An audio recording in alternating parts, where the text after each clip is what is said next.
Good morning. Welcome to Hindi is Easy. Today we are going to read the new lesson Gulli Danda lesson 6 class 6 Vibhav Hindi Patmala. If you still not subscribe my channel, please subscribe my channel and recommend among your friends circle.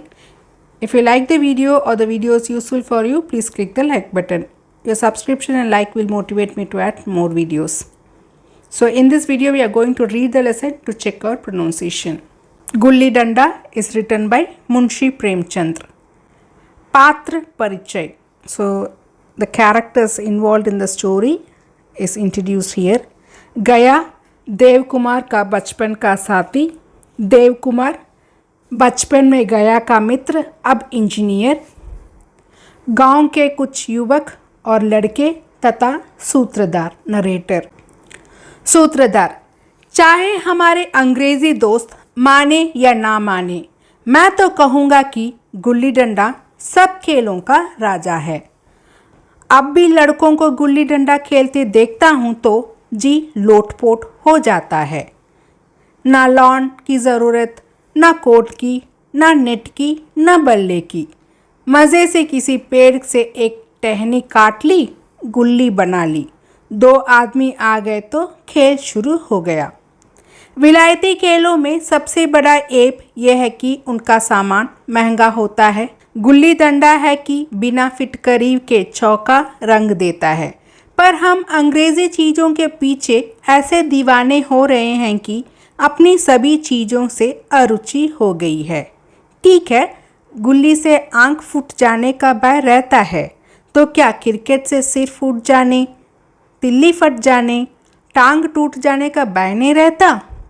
अगर हमारे माथे में गुल्ली का दाग आज तक बना हुआ है तो हमारे कई दोस्त ऐसे हैं जो बल्ले को बैसाखी से बदल बैठे.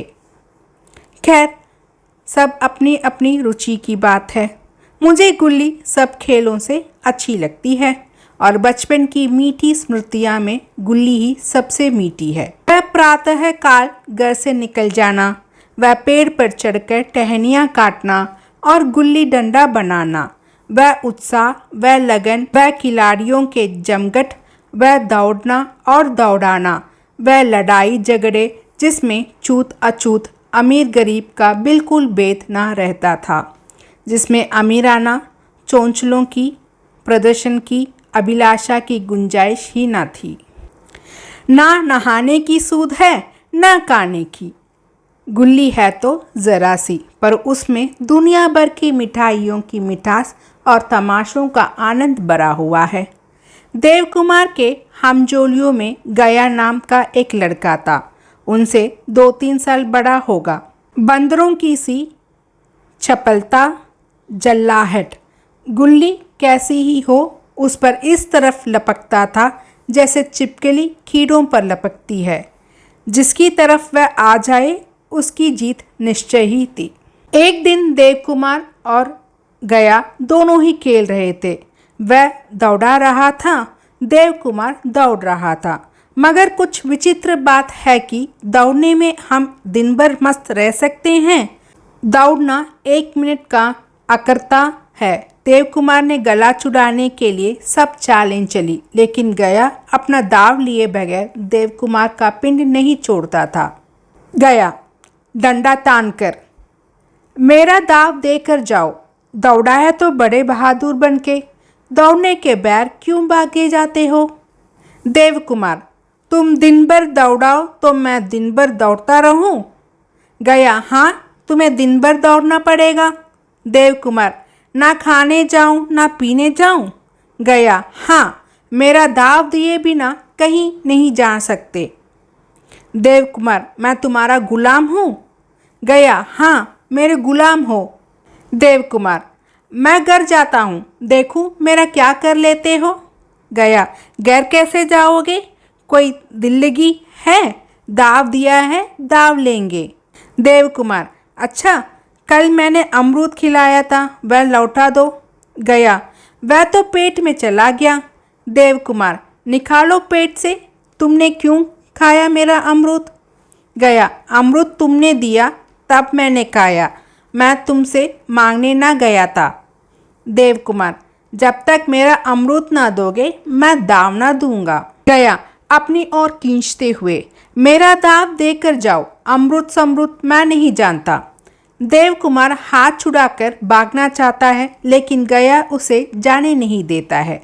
देव कुमार, देखो गया, बहुत हो गया। अब तुम जोर जबरदस्ती करोगे तो अच्छा ना होगा। तुम्हें पता है कि मेरे पिता यहाँ के थानेदार हैं। ये कहकर देव कुमार गया के गाल पर एक चांटा मार देता है। गया देव कुमार की पीठ पर डंडा मारकर, देखो देबू, तुम्हारे पिता थानेदार तो मैं दानेदार। खेल में रोब मत दिखाओ। हार गए तो थानेदार की डांस दे रहे हो। सूत्रधार, बालपन की इस अटखेली की बातें 20 साल हो गए। देव कुमार ने इंजीनियरिंग पास की और उसी जिले के दौरा करते हुए उसी कस्बे में पहुंचे और डाक बंगले में ठहरे। उस स्थान को देखते ही इतनी मधुर बाल स्मृतियाँ हृदय में जग उठी थी कि उन्होंने छड़ी उठाई और कस्बे की सैर करने निकल पड़े।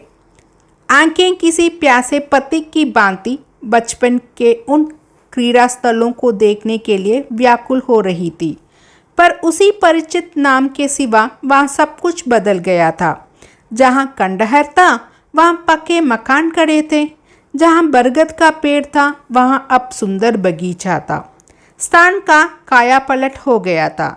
अगर उसके नाम और स्थिति का ज्ञान न होता तो देव कुमार इससे पहचान भी न सकते। बचपन की संचित और अमर स्मृतियाँ बाहें खोले अपने उन पुराने मित्रों से गले मिलने की अधीर हो रही थी, मगर वह दुनिया बदल गई। ऐसा ही होता कि उस धरती से लिपट कर रोएं और कहें, तुम मुझे भूल गई, मैं तो अभी भी तुम्हारा वही रूप देखना चाहता हूँ। सहसा एक खुली हुई जगह पर देव कुमार ने 2-3 लड़कों को गुल्ली डंडा खेलते देखा। एक क्षण के लिए वह अपने को बिल्कुल भूल गए कि वह एक अफसर हैं, सहाबी टाट में, रोब और अधिकार के आवरण में। देव कुमार एक लड़के से, क्यों बेटे, यहाँ कोई गया नाम का आदमी रहता है? एक लड़का गुल्ली डंडा समेटकर सहमे हुए स्वर में, कौन? गया? गया? देव कुमार, हाँ हाँ वही, गया नाम का कोई आदमी है तो शायद वही हो। एक लड़का, हाँ है तो।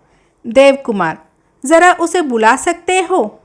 लड़का दौड़ता हुआ जाता और क्षण भर में एक 5 हाथ के काले गया को साथ लेकर आता है। देव कुमार, कहो गया, मुझे पहचानते हो?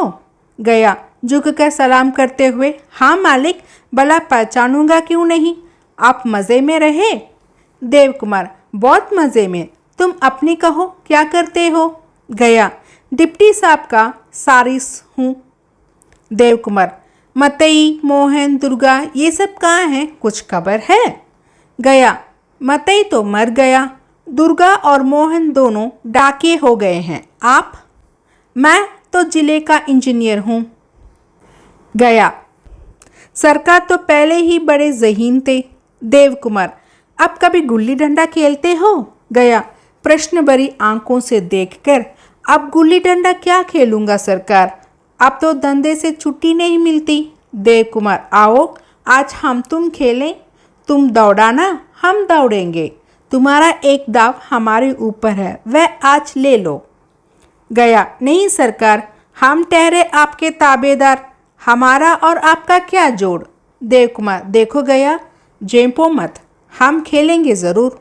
गया, सरकार आप क्या कह रहे हैं, लोग इस खेल को अजूबा समझकर इसका तमाशा बना लेंगे और अच्छी खासी बीट लग जाएगी।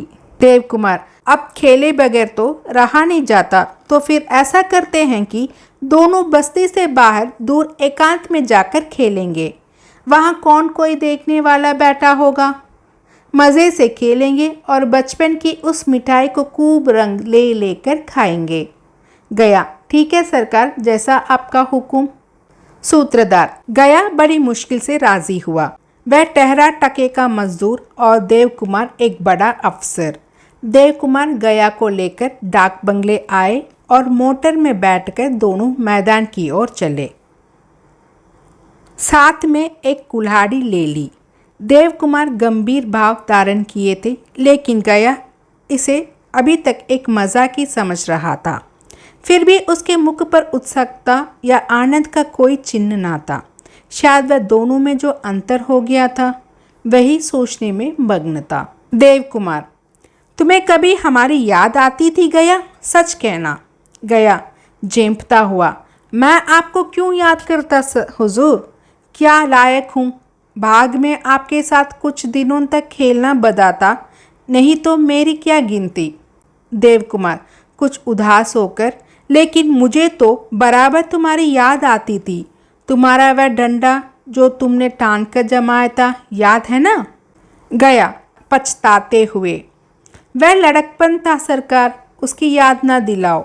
देव कुमार, वाह, वह मेरे बाल जीवन की सबसे रसीली याद है। तुम्हारे उस डंडे में जो रस था वह तो अब ना आदर सम्मान में पाता हूँ ना धन में।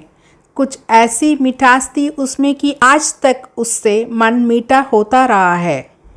सूत्रधार, इतनी देर में वे लोग बस्ती से कोई 3-4 मील निकल आए। चारों तरफ सन्नाटा है। पश्चिम की ओर कोसों तक भीमताल फैला हुआ है, जहां आकर दोनों किसी समय कमल पुष्प तोड़ ले जाते थे और उसके झुमके बनाकर कानों में डाल लेते थे। जेठ की संध्या केसर में डूबी चली आ रही है। देव कुमार लपक कर एक पेड़ पर चढ़ गए और एक टहनी काट लाए। छटपट गुल्ली डंडा बन गया। खेल शुरू हो गया। देव कुमार ने गुच्छी में गुल्ली रखकर उछाली। गुल्ली गया के सामने से निकल गई। उसके हाथ लपकाए जैसे मछली पकड़ रहा हो। गुल्ली उसके पीछे जाकर गिरी। वह वही गया है जिसके हाथों में गुल्ली जैसे अपने आप ही जाकर बैठ जाती थी। वह दाहिने बाएं कहीं हो, गुल्ली उसकी हथेलियों में ही जा पहुंचती थी, जैसे गुल्लियों पर वशीकरण डाल देता हो, जैसे उसके हाथों में कोई चुंबक हो जो गुल्लियों को खींच लेता हो। लेकिन आज गुल्ली को उससे वह प्रेम ना रहा। फिर तो देव कुमार ने दौड़ाना शुरू किया। वह तरह तरह की धांधलियां कर रहे थे, अभ्यास की कसर बेमानी से पूरी कर रहे थे। हुच जाने पर भी डंडा खेले जाते थे। हालांकि शास्त्र के अनुसार गया की बारी आनी चाहिए थी। गुल्ली पर ओछी चोट पड़ती और वह ज़रा दूरी पर गिर पड़ती तो देव कुमार झपट कर उठा लेते और दोबारा डांट लगाते। गया ये सारी बेकायदगियाँ देख रहा था पर कुछ न बोलता था, जैसे उसे वह सब कायदे कानून भूल गए। उसका निशाना कितना अचूक था। उसके हाथ से निकलकर टन से डंडे में जाकर लगती थी। के हाथ से छूटकर उसका काम था डंडे में टकरा जाना, लेकिन आज वह गुल्ली डंडे में लगती ही नहीं। कभी दाहिने जाती, कभी बाएं, कभी आगे, कभी पीछे। आधे घंटे दौड़ाने के बाद एक बार गुल्ली डंडे पर आ लगी। देव कुमार, गुल्ली डंडे पर नहीं लगी, बिल्कुल पास से गई लेकिन लगी नहीं। गया, ना लगी होगी। देव कुमार, डंडे में लगती तो क्या बेईमानी करता? गया, नहीं भैया, भला तुम बेईमानी करोगे? देव कुमार, मन ही मन में बचपन में मजाल थी कि मैं ऐसे कपला करके जीता बचता, यही गया गर्दन पर चढ़ बैठता। लेकिन आज उसे कितनी आसानी से धोखा दिए चला जा रहा हूँ। बेवकूफ़ है, सारी बातें भूल गया। सहसा गुल्ली डंडे में लगी और इतनी जोर से लगी जैसे बंदूक छूटी हो। गया विजय के उल्लास में लग गई टन से बोली। देव कुमार अनजान बनने की चेष्टा करके, तुमने लगते देखा? मैंने तो नहीं देखा। गया टन से बोली है सरकार। देव कुमार और जो किसी ईंट से लग गई होगी। गया हाँ, किसी ईंट में लग गई होगी। डंडे में लगती तो इतनी आवाज़ न आती। सूत्रधार देव कुमार ने फिर दौड़ाना शुरू कर दिया, लेकिन इतनी प्रत्यक्ष धांधली कर लेने के बाद गया की सरलता पर देव कुमार की दया आने लगी। इसलिए जब तीसरी बार गुल्ली डंडे में लगी तो उन्होंने बड़ी उदारता से दाव देना तय किया। गया अब तो अंधेरा हो गया भैया, कल पर रखो। देव कुमार नहीं, अभी बहुत उजाला है, तुम अपना दाव ले लो। गया गुल्ली सूझेगी नहीं। देवकुमार, कुछ परवाह नहीं। सूत्रधार, गया ने दौड़ाना शुरू किया पर उसे बिल्कुल अभ्यास ना था। उसने 2 बार डांट लगाने का इरादा किया लेकिन दोनों ही बार हुच गया। 1 मिनट से कम ही वह अपना दाव पूरा कर चुका। बेचारा घंटा भर दौड़ा पर 1 ही मिनट में अपना दाव खो बैठा। देवकुमार ने हृदय की विशालता का परिचय दिया। देवकुमार, 1 दाव और खेल लो, तुम तो पहले ही हाथ में हुच गए। गया, नहीं भैया, अंधेरा हो गया। देवकुमार, तुम्हारा अभ्यास छूट गया, कभी खेलते नहीं। गया, खेलने का समय नहीं मिलता है भैया। दोनों मोटर में जा बैठते हैं और चिराग जलते जलते पड़ाव पर पहुंच जाते हैं। गया, चलते चलते, कल यहीं गुल्ली डंडा होगा, सभी पुराने खिलाड़ी खेलेंगे, तुम भी आओगे? जब तुम्हें फुर्सत हो तभी खिलाड़ियों को बुलाऊं। देवकुमार, तो फिर कल शाम को हम मैच देखने के लिए आएंगे। सूत्रधार, दूसरे दिन खेल शुरू हुआ। कोई 10-10 आदमियों की मंडली थी। देवकुमार मोटर में बैठे बैठे तमाशा देखने लगे। आज गया का खेल, उसका वह नैपुण्य देखकर वह चकित रह गए। डांट लगता तो गुल्ली आसमान में बातें करती। कल की सी वह झिझक, वह हिचहिचाहट, वह बेदली आज ना थी। लड़कपन में जो बात थी, आज उसने प्रौढ़ता प्राप्त कर ली थी। उसकी डंडे की चोट खाकर गुल्ली 200 गज की कबर लाती थी। मैच समाप्त हुआ तो देवकुमार ने गया को अपने पास बुलाया। देवकुमार, गया, आज मुझे मालूम हुआ कि कल तुमने मेरे साथ खेला नहीं, केवल खेलने का बहाना किया। तुमने मुझे दया का पात्र समझा। मैंने धांधली की, बेईमानी की, पर तुम्हें ज़रा भी क्रोध न आया। वास्तव में तुम खेल नहीं रहे थे, मुझे खिला रहे थे, मेरे मन रख रहे थे। तुम मुझे दौड़ाकर मेरा कचूमर नहीं निकालना चाहते थे। मैं अब अफसर हूँ। ये अफसरी मेरे और तुम्हारे बीच में दीवार बन गई है। अब मैं तुम्हारा लिहाज पा सकता हूँ, अदब पा सकता हूँ, सहचार्य नहीं पा सकता। लड़कपन था तब मैं तुम्हारे समकक्ष था, इसमें कोई भेद ना था। ये पद पाकर अब मैं केवल तुम्हारी दया के योग्य हूँ। तुम मुझे अपना जोट नहीं समझते। तुम बड़े हो गए हो, मैं छोटा हो गया हूँ। Premchand. So in the next video we'll see the line by line explanation. Thank you students.